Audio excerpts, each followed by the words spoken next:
Hi everyone, this is the first lesson recording for IM1, December 11th, 2020. What are we doing today? We are going to be discussing some checking strategies that's going to be helpful for you for when you're doing any math tests.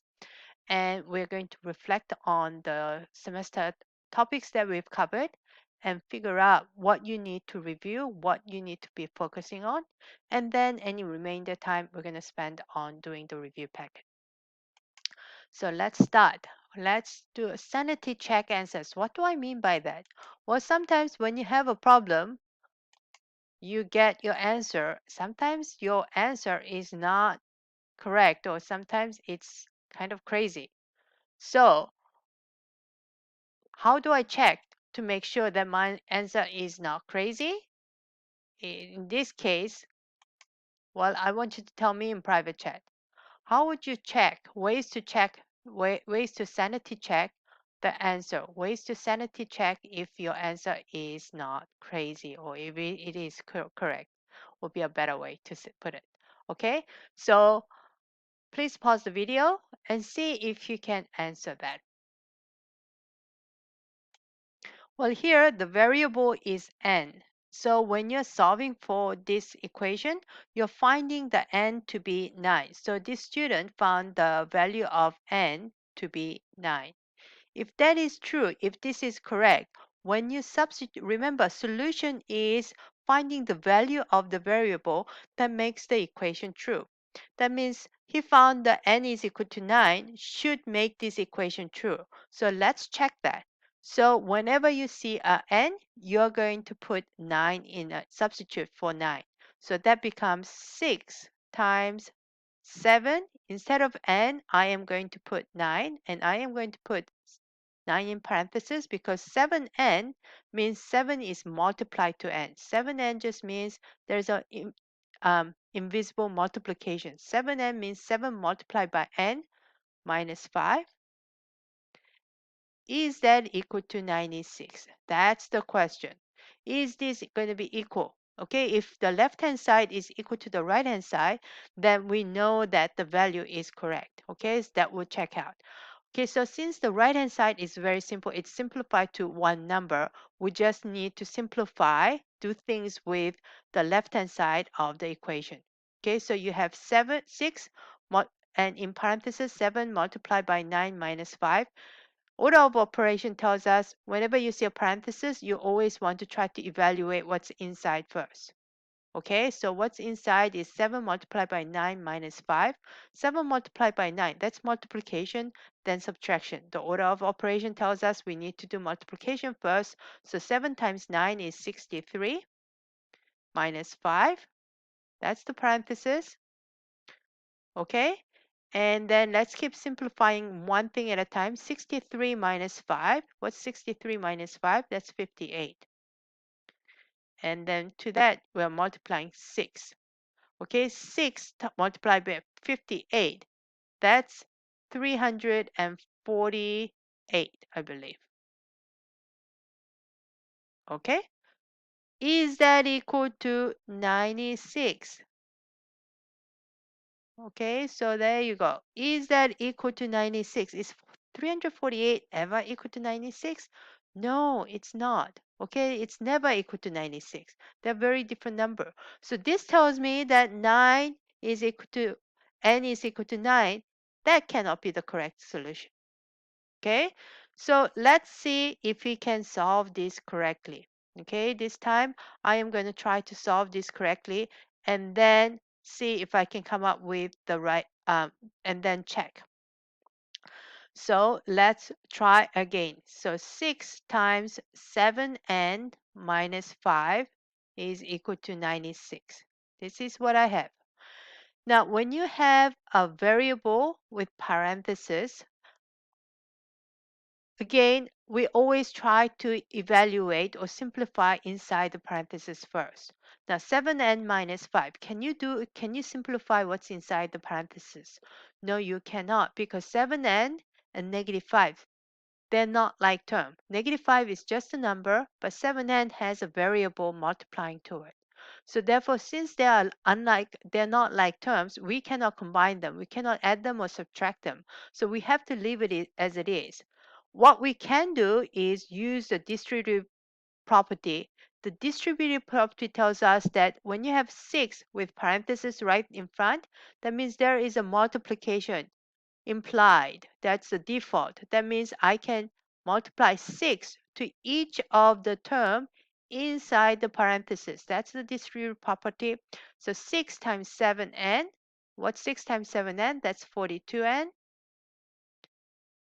And 6 to that, you're going to add 6 times negative 5. What's 6 times negative 5? That's negative 30 is equal to 96. Okay, so now you have 42n plus negative 30 is equal to 96. Okay, so then you are thinking, okay, what is n doing to 40? What is being done to n? It's first being multiplied by 42. So that's step one. That's the first step that's being done to it. That's the first thing that's being done to it. The second thing after that, the second thing that is being done to it is it's being added by negative 30. So that's my second step. So that means when we are trying to find the value of n, we need to go backward. We need to do what was done to n very last step. What was the very last step that was done to n? That's adding negative 30, or you can also say subtracting 30. So sub 30 was subtracted from it. How can I undo subtract 30? Is by adding positive 30 or adding 30. So let me change my color and adding 30 to it. And whatever I do to one side of the equal sign, I need to do the same thing to the other side of the equal sign. And negative 30 plus 30, that becomes 0 and goes away. You're just left with 42n on the one side of the equal sign. And 96 plus 30 is 126. Okay. Now, what is happening to what is happening to 42, the n now? 42 is being multiplied to it. Okay, how can we undo multiplying by 42? What's the opposite of multiplication? It's division. So you're dividing both sides by 42. 42 divided by 42, that becomes my giant 1 and cancels out.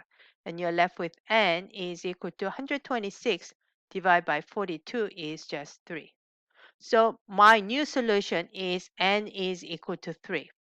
Okay, so how do I check if this is now correct? I mean, I made mistake the first time, so I better make sure again that this time it is correct.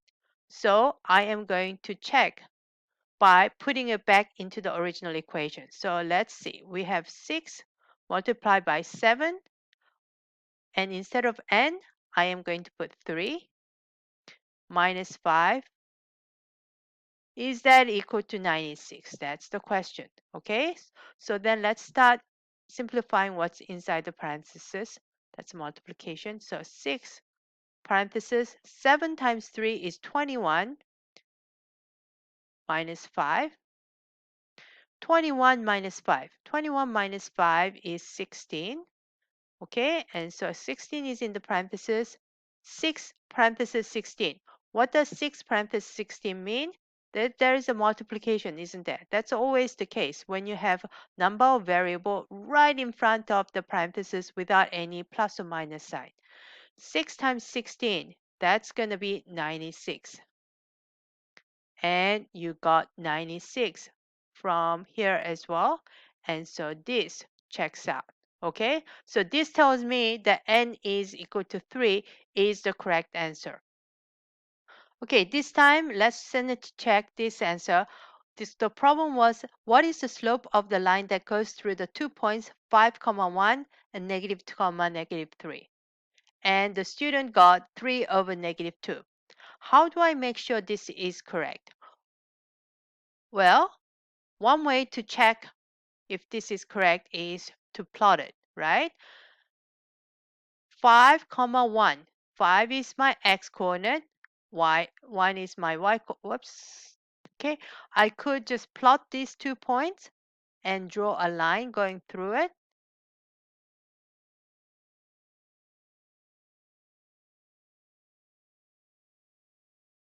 Okay, and how do I get the slope from a graph? I draw my slope triangle.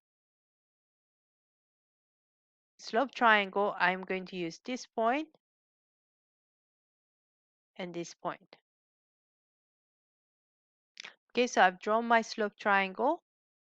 I'm going to the right and then going up. Going to the right is going to be positive, so that's changing the x. This is same as the x-axis. So this is a change in x is 1, 2, 3, 4, 5, 6, 7. I have 7 here. What about change in y? Y is the how much did the vertical change? Change in y is 1, 2, 3, 4. Change in y is positive 4. So this tells me that slope is going to be positive. Delta y is 4. Slope is always delta y over delta x. Delta y is 4. Delta x is 7. So the correct answer is 4 over 7. It's not even close to 3 over negative 2. Okay, so this is how you would check. But this is not the way you would want to figure out the slope when you're given the points. So let's see if you can solve this the proper way. Okay, so if you're given 5 comma 1 and negative 2 comma negative 3, how do I figure it out? Well, the first point is the x coordinate, the second point is the y coordinate.